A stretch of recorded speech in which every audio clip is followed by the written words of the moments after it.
मंच पर बैठे CITU का राज्य नेतृत्व, राष्ट्रीय नेतृत्व, सहयोगी संगठनों के हमारे साथी और बहुत ही क्रांतिकारी संगठन के आपका जो ये CITU का 15वां राज्य सम्मेलन है, इसकी शुभकामनाएं दे रहा हूँ रिटायर्ड कर्मचारी संघ हरियाणा की तरफ से भी, और ऑल इंडिया में हमारी फेडरेशन है, all India state government pensioner federation, उसकी तरफ से।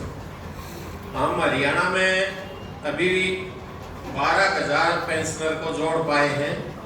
नया ही संगठन हमारा 2012 में हमने शुरुआत की थी और 12-13 साल हुए हैं, और ऑल इंडिया पर हमें 2000 में ही संगठित किया, संगठन बनाया। अभी 5-4 साल ही हुए हैं, और इसकी आवश्यकता इसलिए महसूस हुई हमें कि भिन्न भिन्न डिपार्टमेंट में हम लोग काम करते हैं, सरकार के बोर्ड, निगम, कारपोरेशन, यूनिवर्सिटी, 58 और 60 साल की उम्र में रिटायर हो जाते हैं।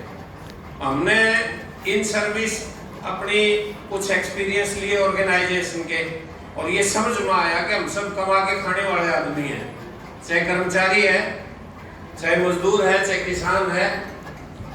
हम लोगों को एक वर्ग में इकट्ठा होके अपने हकों की लड़ाई के लिए इकट्ठा लड़ना चाहिए।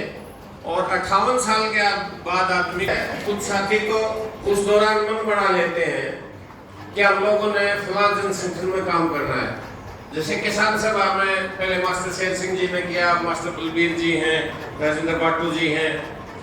हमारी CITU में 3 साथी हमारे रिटायरियों में से, वीरेंद्र जी फरीदाबाद से, सतीश सेठी अम्बाड़ा से, और सुरेश जी गुड़गांव से हमारे नेतृत्व में बैठे आपके बीच में।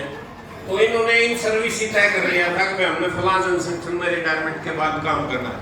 लेकिन सभी लोग ऐसे नहीं होते कि वो जनसंगठन चुन लें, इसलिए हमारे कुछ साथियों ने ज्ञान विज्ञान समिति, किसी ने और ऐसा संगठन चुन लिया। लेकिन फिर भी लोग रह गए जो एक्सपीरियंस थे, तो हमने फिर रिटायरी का एक ऑर्गेनाइजेशन बनाना जरूरी समझा कि जो बचे हुए लोग हैं वो बतौर सहयोगी संगठन भी काम करें इन संगठनों के, और अपने आप को, अपने हकों की लड़ाई के लिए भी संगठित होना जरूरी है। आज के दिन जो संगठित नहीं है उसके हक सुरक्षित नहीं है। जरूरी है सुरक्षा के लिए आज संगठन हो। हमारे इस सरकार ने, हम कल से सुन रहे हैं, रैली में भी सुना था और यहाँ हाउस में भी, मैं उन बातों की चर्चा नहीं करूंगा देश विदेश की जो है। हम अपना ठोस जो एक्सपीरियंस है वो ये है कि जहाँ नए बच्चों के लिए रोजगार नहीं है, नौकरियां नहीं है पक्की पूरी तनख्वाह की, रिटायरमेंट का कोई बेनिफिट नहीं है, वहाँ रिटायरी को अभी तक पूरी पेंशन मिल रही है। नयों को तो पेंशन देते ही नहीं, NPS में उनके पैसे की है वो, ना रिटायरमेंट के दूसरे लाभ हैं। और हम लोग जो ले रहे हैं, हमारे ऊपर भी हाथ डाल दिया है सरकार ने। जो पिछला सेशन गया लोकसभा का, उस सेशन में सरकार एक बिल ले आई, वित्त विधेयक, और उस वित्त विधेयक में सरकार ने पावर अपने हाथ में ले ली कि जो आना वाला 8वां वेतन आयोग है, उस वेतन आयोग में 31/12/2025 तक जो रिटायर हो जाएंगे उन लोगों को पेंशन का लाभ नहीं देंगे। और पेंशन का लाभ ही नहीं, बढ़ी हुई पेंशन का लाभ। इसके साथ साथ ये भी प्रपोजल चल रही है कि 75 साल की उम्र के बाद हम पेंशन नहीं देंगे। राजस्थान में ऐसे इनिशिएटिव कर दिया है।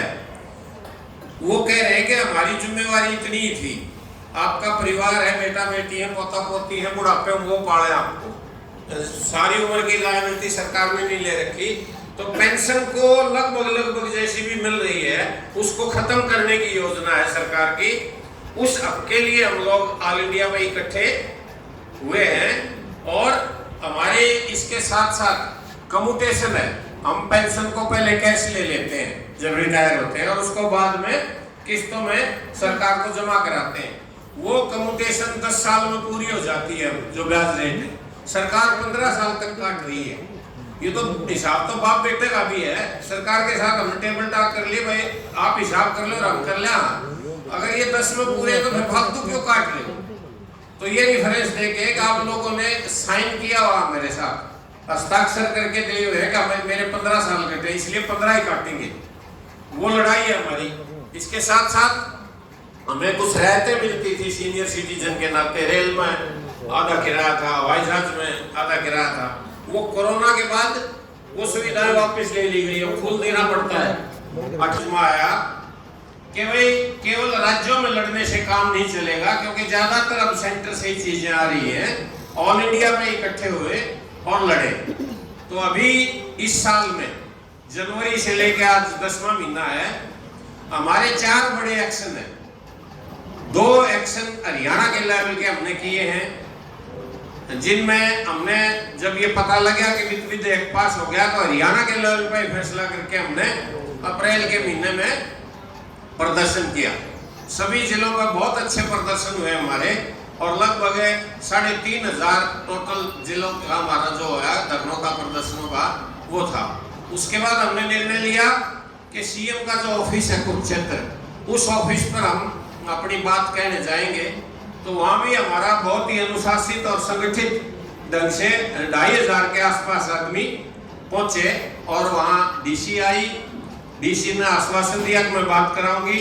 हालांकि हमारी सीएम से बात तो नहीं हुई, लेकिन उन्होंने चीफ सेक्रेटरी से बात हमारी करवाई। 12 साल में पहली बार सरकार से बात हुई है, और उस बातचीत की मिनट्स ऑफ द मीटिंग भी निकली। तो लड़ने से चीजें होती है, ऐसा नहीं है कि नहीं कुछ हो रहा है इस सरकार में। अगर लड़ते हैं तो सीआईटी की तो उदाहरण है। इसी के साथ हमने 2 ऑल इंडिया की कॉल दी। एक दी हमने 17/9 को, और एक दी थी हमने 15 तारीख को। और 15 तारीख को था जिलों में धरना। हरियाणा में 4500 से ज्यादा कर्मचारियों ने अलग अलग जिलों में 200 से लेके 800 तक कर्मचारी जिला पर इकट्ठे हुए, और कोई जिला ऐसा नहीं था जो हमारा प्रदर्शन नहीं हुआ। 22 के 22 में हमारी यूनिट है, ब्लॉक कमेटी है, और सब में बहुत सफल धरने हुए। उसके बाद ऑल इंडिया का था हमारा 17/9 का। उसकी ज्यादातर जिम्मेवारी हरियाणा नजदीक होने की वजह से अरेंजमेंट की हमारी ही थी। और आपको मैं बड़ा खुशी से ये बताता हूँ कि टोटल जितने प्रदर्शन में जंतर मंतर पर लोग आए थे, आधा हरियाणा था, आधा पूरा भारत था। मतलब हमें बड़ी खुशी है कि हमारा संगठन आज ठीक ढंग से, पैसे से, संख्या से, एक्शनों से आगे बढ़ रहा है। और आपको मैं इनवाइट भी कर रहा हूँ। ऑल इंडिया का कॉन्फ्रेंस भी इस बार हरियाणा में हमने 22, 23 फरवरी 26 को स्वीकार की है। कुरुक्षेत्र में हम करवाएंगे। कुछ साथियों को, नेतृत्व को हमने कहा 31 को हमारी मीटिंग है स्वागत कमेटी की, उनको इनवाइट किया है। और हमें आशा है हमारे साथियों के उस पर कि बहुत अच्छी नेशनल कॉन्फ्रेंस हम सेकंड हमारी पेंशनर की हरियाणा में ऑर्गेनाइज करेंगे। हम लोगों को आपने समय दिया, मैं आभारी हूँ। इस बात के साथ कि हमारे तो समझ में आ रही है कि भाई जियांगे इतने लड़ना पड़ेगा, और लड़ने में सबकी जरूरत आग्रह में। थानेदार दौर जाओ ना, कोई FIR हो जाए तो पड़ोसी अड़ोसी मित्र में लेके जाओ, एकला थाने में जाने का जरूरत नहीं। और सरकार के अंदर तो सारे थाने, पुलिस, कोर्ट सब में है, तो बड़ी ताकत से लड़ रहे, तो बड़ी इकट्ठ चाहिए। धन्यवाद साथियों, जय संगठन, जय। धन्यवाद वजीर जी का। और